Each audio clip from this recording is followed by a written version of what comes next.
Doutora Fabiane, eu acho muito importante que a gente fale de vacina, porque eu sei que a gente está vivendo um momento no qual muitas pessoas têm dúvidas a respeito da vacina e eu acho que isso é absolutamente legítimo e os especialistas existem também para sanar essas dúvidas. Então, o que eu queria te perguntar é, você falou dessa rapidez com que os testes das vacinas foram feitos, de como a publicação dos papers, porque a gente está lidando com a pandemia conforme ela acontece.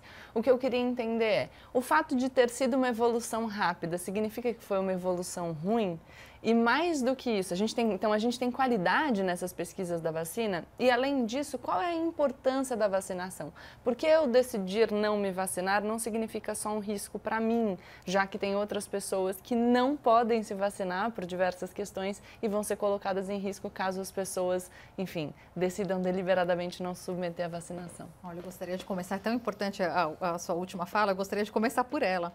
Como infectologista, eu acho absolutamente fundamental corroborar com alguns dados, né? A taxa de cobertura vacinal nesse momento para prevenir doenças da infância, que são fundamentais, estão por debaixo de 50%. Elas deveriam estar em torno de 90% a 95%. E isso vai causar danos, quando a gente fala de sarampo, tuberculose e outras. Então, a gente entende que isso acontece nesse momento, não porque a maior parte da população não tenha confiança nas vacinas, mas sim porque houve essa questão das pessoas terem um pouco de preocupação para irem para os seus postos de saúde e tomarem as suas vacinas. Agora que as coisas começam a voltar à normalidade com proteção, ou seja, eu posso ir a um posto de saúde e levar os meus filhos? Sim, usando a máscara, usando o distanciamento que os postos estão treinados para fazer isso, por favor, o faça. Não atrase isso, senão, no momento que a gente conseguir resolver, de certa forma, a Covid-19, nós vamos enfrentar outras epidemias, como a de sarampo e outros problemas, principalmente causados às crianças, e a gente não precisa disso. Em relação às fases das vacinas e a confiança disso, o que é importante é que existe tanta tecnologia, existe tanta oportunidade intelectual nesse momento, que eu não acho que o fato das vacinas terem tido um período mais curto de análise, elas estão passando por todas as fases, a fase 1, 2 e 3, isso está acontecendo, mas existe uma rapidez tecnológica e uma interação intelectual que nos ajuda com que isso seja feito mais rápido. Um exemplo é você utilizar vacinas que já têm plataformas conhecidas. Então, eu pego carona naquele conhecimento pré-existente e utilizo para formar essa vacina. Então, isso não me assusta e eu acho que isso não tem que ser motivo de desconfiança de nada. O importante é, quando saírem os dados, olhar se a vacina realmente me protege, ou seja, se ela é eficaz, e se ela tem segurança, ou seja, se não vai me causar dano. Tendo esses dois componentes, não me assusta que isso tenha sido feito em menor tempo. Pelo contrário, talvez as próximas vacinas até olhem para isso e antecipem outras fases e nos traga benefício para a população geral. Eu só quero insistir naquilo. E por que é importante eu me vacinar em relação ao todo? Por que não é uma decisão que diz respeito só a mim?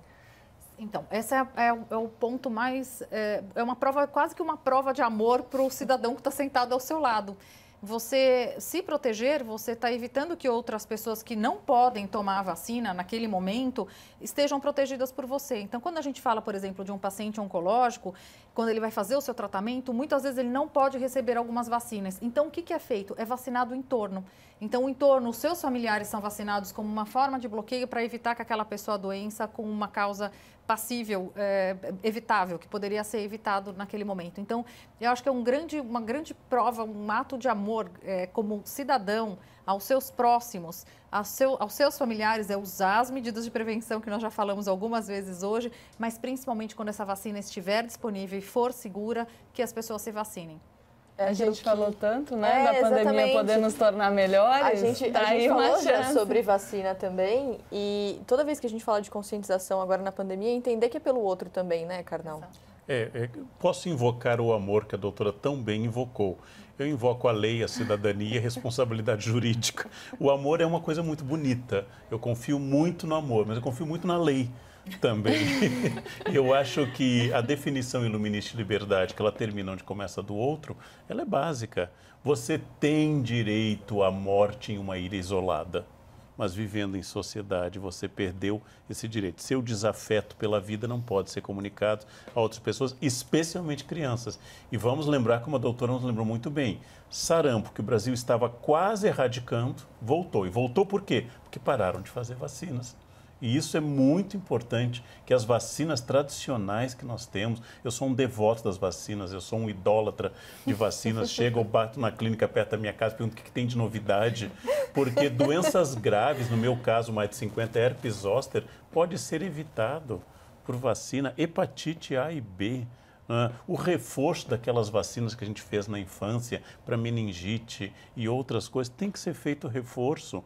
Um médico precisa lhe assessorar para isso. Não é uma questão de gosto, não é se você gosta ou não de leite ou de chocolate, é vida, a minha e a dos outros. E principalmente pacientes com um tratamento oncológico citado, pacientes com imunodepressão, eles não podem fazer isso. E se você pode, é crime, é um crime. E Mari, é muito importante, o Karnal falou dos médicos, a gente precisa pensar muito também que esses indivíduos que por acaso decidirem não se vacinar, seja lá por qual razão, eles colocam em risco o profissional de saúde que vai tratar dessas pessoas no hospital. Eles ocupam um leito de UTI que poderia ser destinado para uma outra pessoa.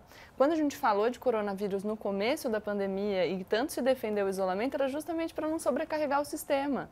Então, essa decisão, e o Karnal falou muito bem sobre a força da lei, a gente no Brasil, eu poderia discutir algumas situações específicas, mas no geral e como princípio não criminaliza a autolesão. Então, se você tentar o suicídio, não existe criminalização para a sua conduta. Mas se alguém auxilia uma outra pessoa a cometer suicídio, isso é um crime tipificado pelo Código Penal. Porque quando a sua ação coloca em risco outra pessoa, quando você apresenta risco para um bem jurídico alheio que não o seu próprio, isso pode sim ser controlado pelo Estado. Então, acho que dá para a gente pensar nas duas perspectivas, né? A gente falou dessa nossa maior consciência da humanidade como um todo, de como a nossa conduta afeta os outros, então a gente pode ir pelo amor ou pela dor na proposta do canal. Viver em sociedade, gente, é sempre importante lembrar disso.